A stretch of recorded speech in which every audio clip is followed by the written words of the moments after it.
Hey guys, my name is Marshall McGee. I'm a game sound designer. I've done sound design on AAA games like Second Extinction, Just Cause 4, and Outriders. And today I'm here with Pro Sound Effects to show you guys how I practice sound design and how core libraries and SoundQ from Pro Sound Effects really just make my workflow way faster and easier. So I personally think it's really important to practice sound design, even when you do it for a living every day. And the way I like to practice is to do audio replacements on short clips that I think are sort of cool and inspiring. So here's the clip that I've chosen to do today. It's of me suiting up in my Titan during a game of Titanfall 2 multiplayer.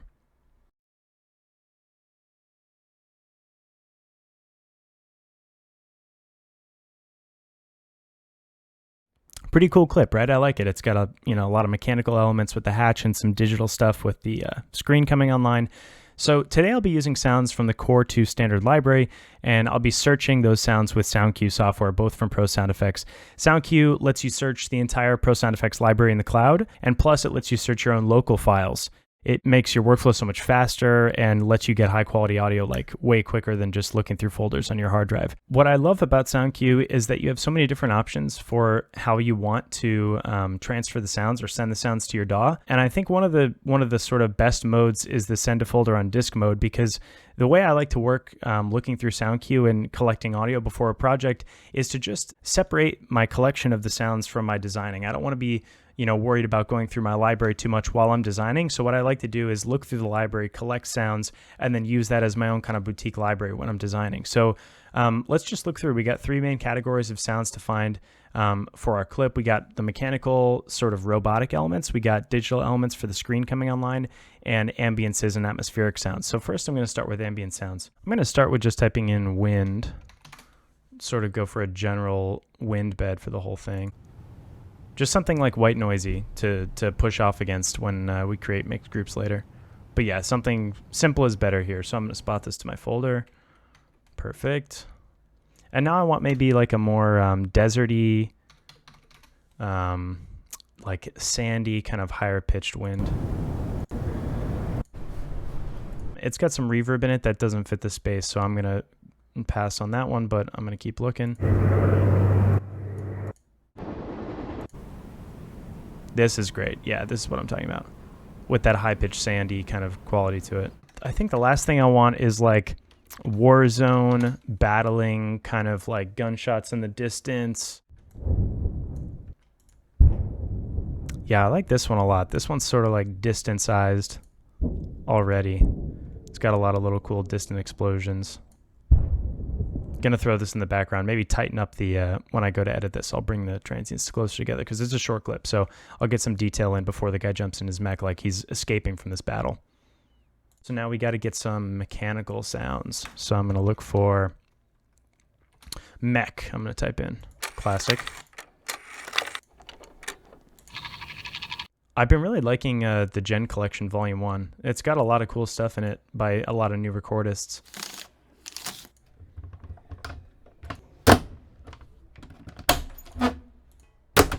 Yeah, like this is a really cool hatch. Love that. Yeah, this is exactly the kind of stuff I'm looking for. Now, when the screen comes online, there's that digital kind of feel to it. It looks like it's got pixels and it's sort of forming. So there's going to be some UI sounds for that. So let's look up interface. Yeah, like listen to this.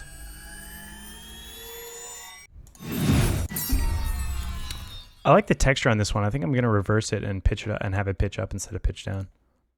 All right, cool. So yeah, we have a ton of sounds now. Super easy to find all of them and put them in a folder. And now we're going to hop over to Ableton and start our design. All right, cool. So if you take a look now, my folder that I've spotted all those sounds to is just in my current project folder in Ableton. I've got SoundQ samples right here, and here's everything we spotted to that folder. So it's super easy to find. A couple things about the timeline. All I did was make a couple of group tracks just to sort out the different categories of stuff we're doing. I have the bass separated out like we always do, and they all go to this little pre-master for mastering later. Okay, so let's get started. Let's go through and do some ambience layers first. We got our winds.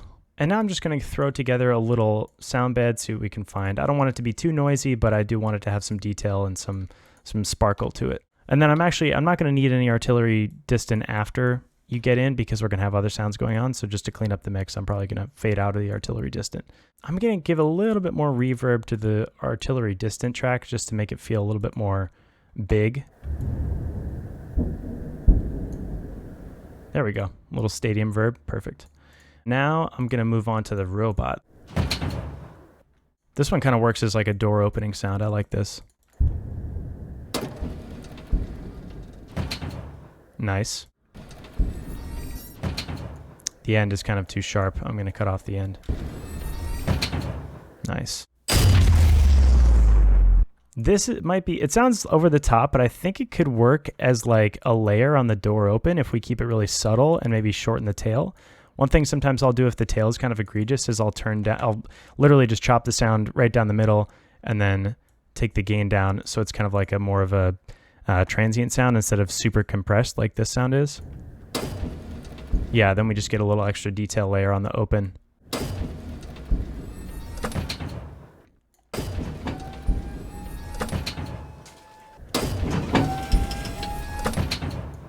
I like it, but I do think we're missing something in the beginning here, something kind of fading in. What if we pitch down this billiard ball thing? No, doesn't fit. Actually, I kind of like moving this explosion we had in the intro to where the latch closes and then letting it ring out a little bit more, and then we use this blank space we create with that being gone to sort of add more detail to the initial startup and then the Foley of the hand moving out. Then maybe we can use this little prop plane whine to sort of, we can add some pitch up effect to it and make it feel like it's leading into the whole sequence, and then maybe add some more volume to our other sounds that are sort of accenting the hydraulic elements as they play out.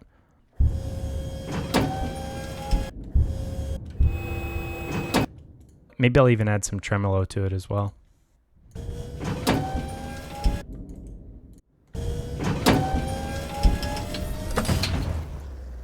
Nice. This is one thing that I like about digital elements like this. You can really pitch them like crazy. You don't have to worry about them getting less organic because they were never organic to begin with.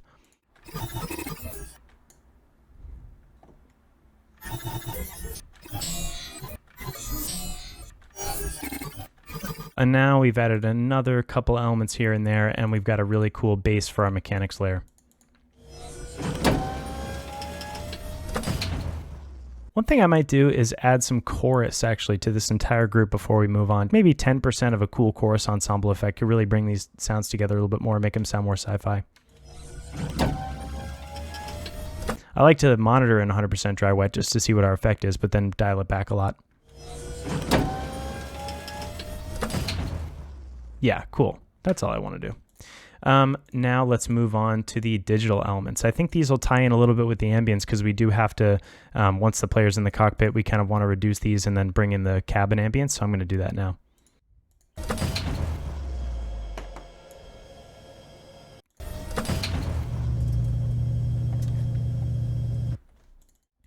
Okay, awesome. Take a listen to what we threw together with the three layers that we got. We got a car interior, a prop plane interior, and another prop plane interior, just a different tone.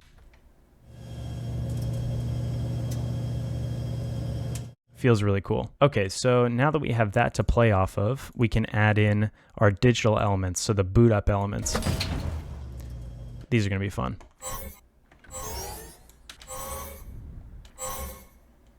And then this is more of a power up, but it's got a lot of low tones. I'm thinking we could pitch this up as well.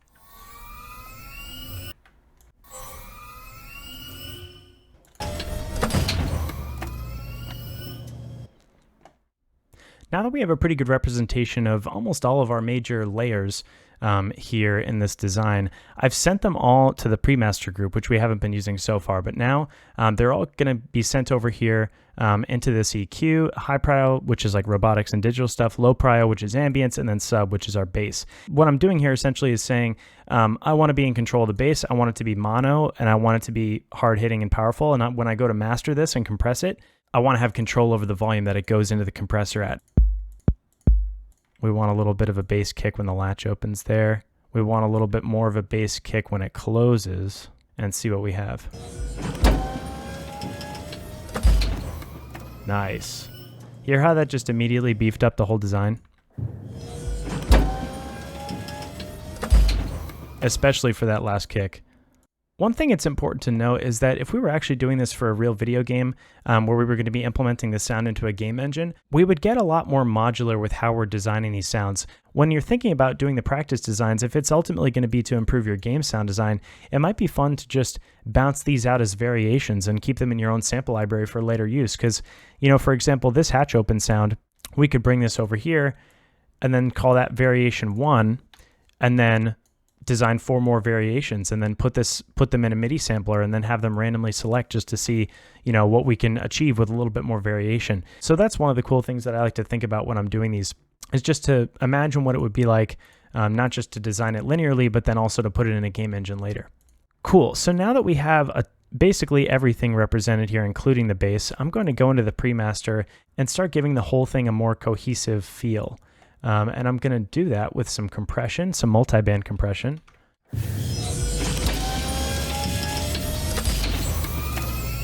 Absolutely ridiculous. I mean, I would never use that at 100%. It sounds completely insane.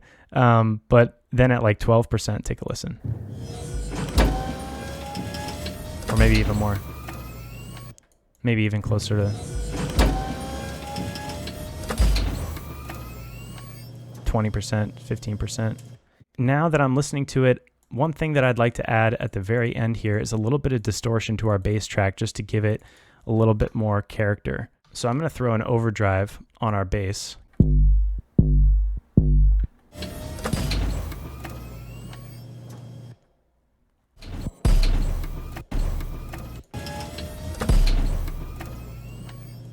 Okay, last but not least, as we're sort of listening through here on our final design, what I'm going to do after the glue compressor is just finish up with a mid-side EQ. And what a mid-side EQ does, and you can find them, they're not just in Ableton, there are a lot of places.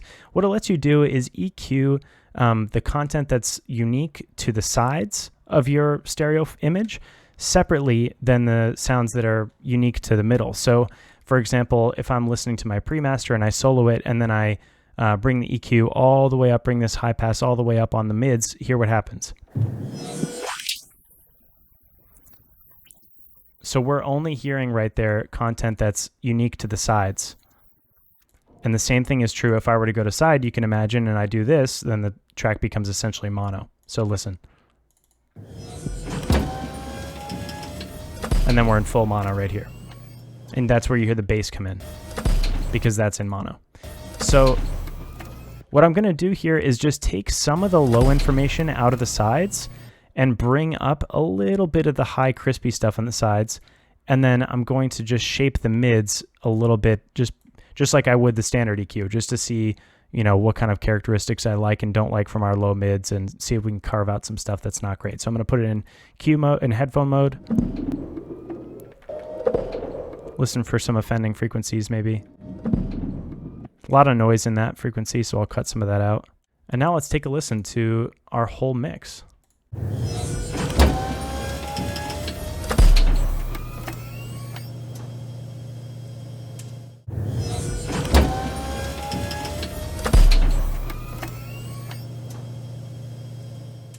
I think that turned out pretty cool for a short little design here today. The thing that I would encourage you to do with your own designs is to do practice designs like this, but pick things you don't necessarily do all the time. If you look at a clip and you're really not sure how you would ever make sounds for it because you don't think you have the right source material, or you have never done something like that before, that's the perfect clip to pick, because it's going to expand your comfort zone of what you're able to do with audio. Another fun thing I do is take the same exact clip that I just designed and then give myself a week and do the same thing all over again and see what I did differently and compare the two designs, see if I like one more than the other. And in games where you're constantly iterating and changing and making new sounds and versions of different effects and variations, it's nice to get used to that, like designing for the same thing multiple times. Just dive in and give it a shot. I think you guys will have a lot of fun trying this. Thanks for watching, guys. If you'd like to learn more about SoundQ, Core, or any of the audio that you heard today, just head over to the Pro Sound Effects website or take a look in the description of this video. Have a good one. Peace out.